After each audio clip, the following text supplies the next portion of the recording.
The moment the officiant said, "You may now kiss the bride," and my daughter, Sarah, turned to smile at me, a radiant, blinding smile that didn't quite reach her eyes, a sense of profound relief washed over me. I sat there in the front pew, dressed in an expensive suit I hadn't needed to buy, watching her marry a man I knew, deep in my gut, was fundamentally wrong for her, and I repeated the silent mantra I'd held for the last 8 months. Asterisk asterisk, thank God I didn't tell her about the $9 million. Asterisk asterisk, I had $9 million sitting in a discreet, private trust account, money that was legally and ethically mine, inherited from her grandfather, my late father, and not a single person in that extravagant, catered wedding party knew about it. Was I wrong for keeping such life-changing wealth a secret from my only daughter on the eve of her marriage? Or did that secret ultimately save her from a financial catastrophe and a life of misery? Tell me honestly, viewers, if you would have done the same thing.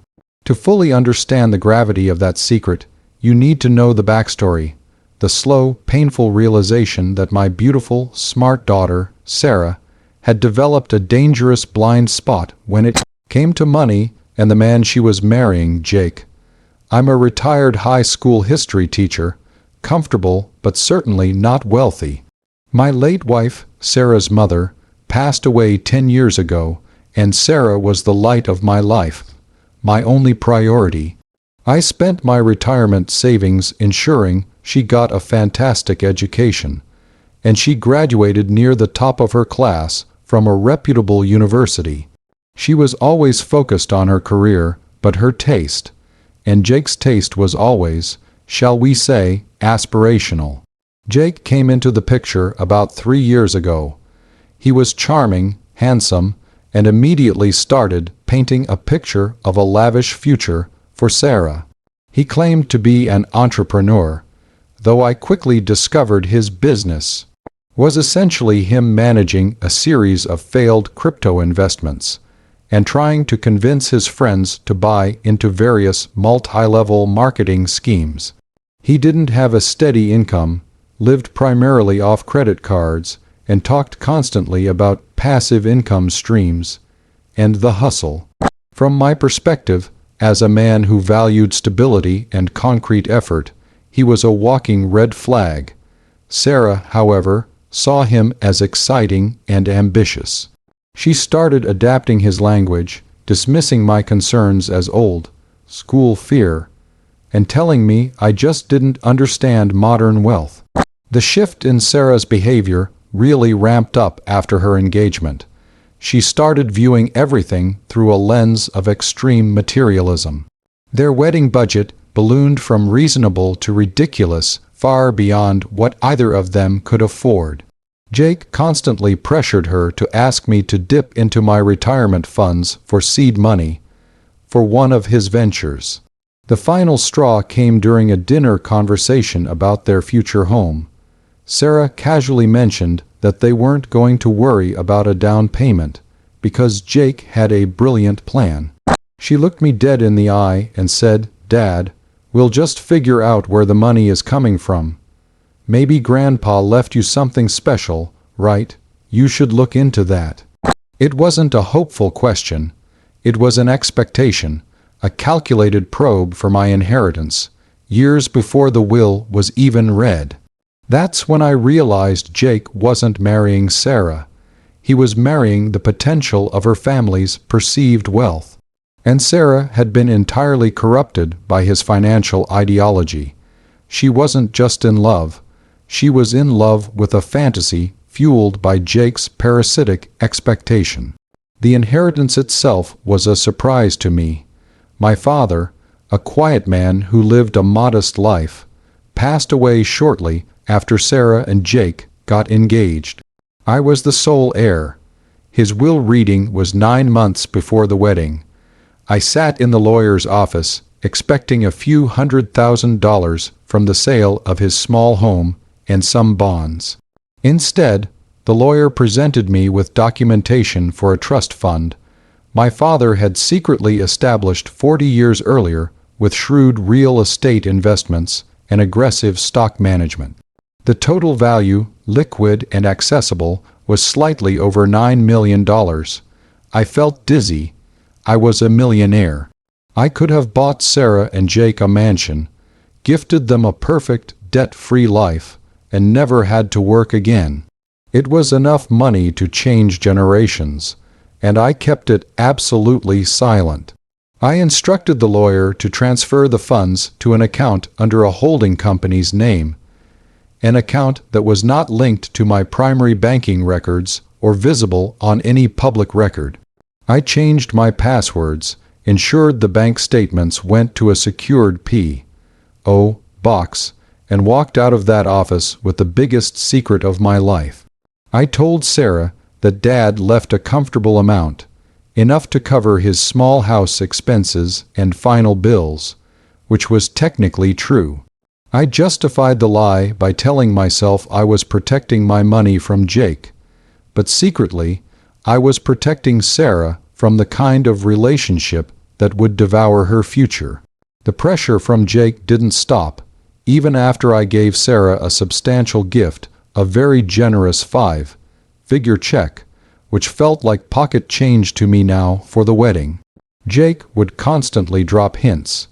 "It's so much smarter to invest retirement money now, sir, than leave it stagnant." Or, "Once Sarah and I secure our first big investment, you can join our inner circle." He didn't know I was sitting on a mountain of wealth. He only saw the history teacher who might be holding onto a few $100,000. I watched as Jake convinced Sarah to take out a massive loan for the wedding venue and catering, a decision I warned her against, offering to pay for a much smaller, more intimate wedding outright. She dismissed me, saying, "Jake says you don't understand leverage, Dad. We have to make a statement." The entire wedding preparation was an exhausting display of financial recklessness, all based on the unfounded hope that someone me would eventually bail them out. So that was the situation I was in. I had 9 million reasons to fund the extravagant lifestyle they clearly wanted, yet every fiber of my paternal instinct screamed that doing so would be signing away my daughter's happiness to a charlatan. The wedding was a few days away. Jake was getting more desperate, asking Sarah to press me one last time for a large, immediate loan to cover an alleged last-minute vendor fee. If I gave them the money, I would validate Jake's parasitic behavior and permanently alter the dynamic of their marriage into one where he expected me to be the unending ATM. If I didn't, I would be watching my daughter walk into a mountain of debt, possibly leading to a rapid, painful divorce. I had to make a choice. Before I tell you about the shocking event that happened immediately after the honeymoon, the event that confirmed my worst fears and made me profoundly thankful for my secret, I want you to pause and comment below what you would have done in my shoes.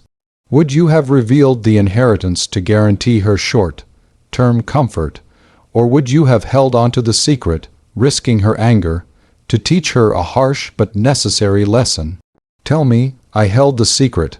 I attended the wedding, maintained my facade as the comfortable but non-wealthy retired teacher, and paid for the generous, pre-agreed-upon gift.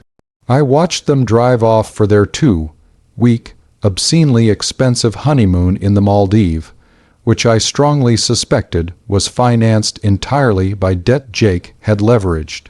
2 weeks later, the honeymoon glow was shattered. I received a frantic, tearful call from Sarah. She wasn't calling from the Maldives. She was calling from a cheap motel near the airport. She was crying hysterically, and through her sobs, I got the full, sickening story. Jake, in a final, breathtakingly reckless move, had taken nearly $25,000 from the joint wedding gift account, funds intended to pay the caterer and the venue, and, 3 days into the honeymoon, had invested it all in a highly volatile, obscure cryptocurrency, convinced it was about to moon. It didn't. It cratered. The entire sum was wiped out. When the caterer's final payment bounced, they called Sarah's cell phone, not Jake's, which was mysteriously out of range. Sarah realized she had been financially ruined before her marriage was even legally acknowledged. When she confronted Jake, he didn't apologize. He screamed that it was my fault for not giving him the seed money when he asked.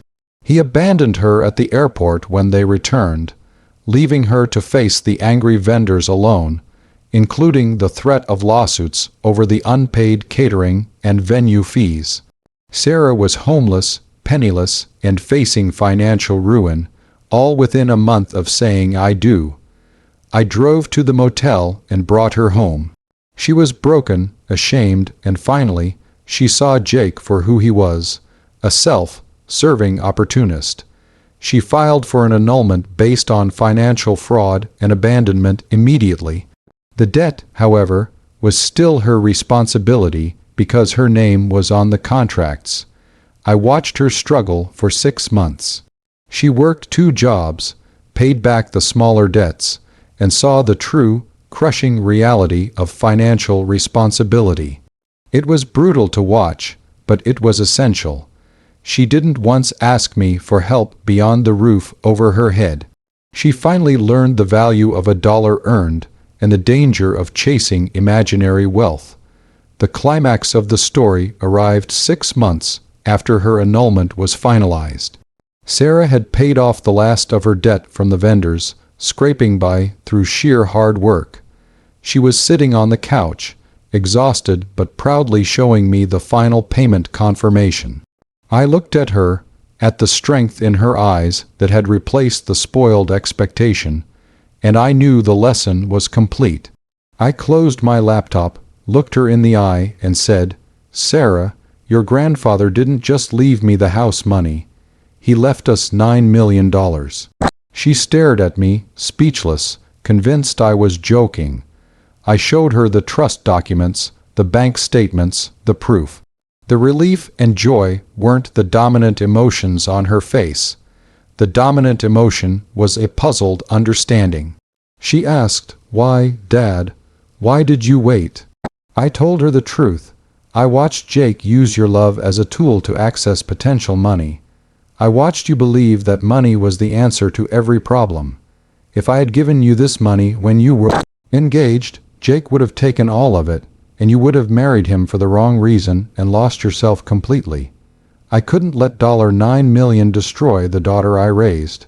I needed you to hit rock bottom and find your own strength, your own value, before I gave you the means to truly thrive. Today, Sarah is happily single, thriving in her career, and using a fraction of her inheritance, which I finally split with her, placing her portion in a long-term, managed trust to start a nonprofit organization dedicated to teaching young women about financial literacy and predatory relationships. She has since thanked me, crying tears of genuine gratitude for the painful secret I kept. She realized that the money would have been a curse had she received it prematurely. My secret saved her not from poverty, but from a life built on a lie.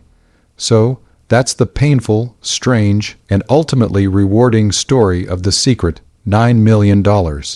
I kept quiet and let my daughter face the consequences of her choices, watching her suffer temporary hardship to gain permanent wisdom. I risked her resentment, but I gained back the daughter I knew. If you agree that sometimes tough love and a massive secret are necessary to save a child from themselves, please ***, like this video ***. Subscribe for more stories like this ***, tales where money meets morality on Reddit.